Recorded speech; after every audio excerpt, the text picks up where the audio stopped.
জঙ্গিবাদ একটি বৈশ্বিক সমস্যা। বাংলাদেশও তার থেকে মুক্ত নয়। তবে আমি বলবো তুলনামূলকভাবে বাংলাদেশের পুলিশ, বাংলাদেশের যে anti terrorism unit, counter terrorism unit এবং অন্যান্য সহযোগী যে সংগঠনগুলো রয়েছে জঙ্গি দমনের জন্য, তাদের যে দক্ষতা, তাদের যে দূরদর্শিতা, সেটি কিন্তু বাংলাদেশকে অনেক সুন্দর অবস্থায় রেখেছে এবং বিশ্বে একটি রোল মডেল হিসেবে বাংলাদেশ পরিচিতি পেয়েছে। এজন্যই যে বিভিন্ন জায়গায় আমরা দেখে থাকি যে জঙ্গি আক্রমণ হওয়ার পরে তারপরে অপারেশন হয়, কিন্তু বাংলাদেশই একমাত্র উদাহরণ যে বিভিন্ন অপারেশন আমরা করতে সক্ষম হয়েছি, যে তাদের অপারেশন অর্থাৎ জঙ্গি আক্রমণ হওয়ার আগে আমাদের কাছে তথ্য ছিল এবং আমরা ইন্টেলিজেন্স লেড পুলিশিং করে সেটি জানতে পেরেছি এবং তাদেরকে ঠিক সেইভাবে অ্যাটাক করতে পেরেছি এবং আমরা অনেক ক্ষেত্রেই সেটি নির্মূল করতে সক্ষম হয়েছে। অবশ্যই এগুলোর জন্য আমাদের সিটিটিসি থেকে, স্পেশাল আমাদের ডিবি থেকে, সিআইডি থেকে,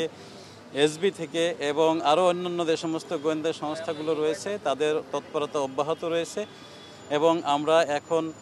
মনে করি যে কোনো ধরনের চ্যালেঞ্জ মোকাবেলার শক্তি বাংলাদেশ পুলিশের রয়েছে এবং আমাদের যে সিটিটিসি এবং অন্যান্য যে সংগঠনগুলো সেগুলো রয়েছে এবং তাদের তৎপরতা অব্যাহত আছে। আশা করি আমরা আমাদের যে চলমান শান্তিপূর্ণ অবস্থা সেটি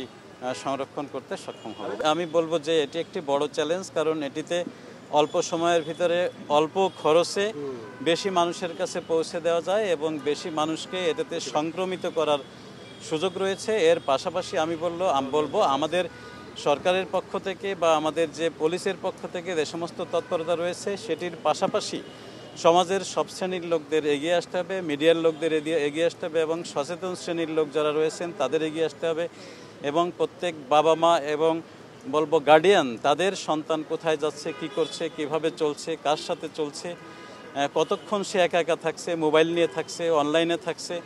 এগুলো যদি তারা একটু ঠিকমতো লক্ষ্য রাখেন তাহলে আমি মনে করি যে এই যে সংক্রমণ, সেই সংক্রমণ থেকে অনেকখানি আমরা সেফ থাকতে পারি।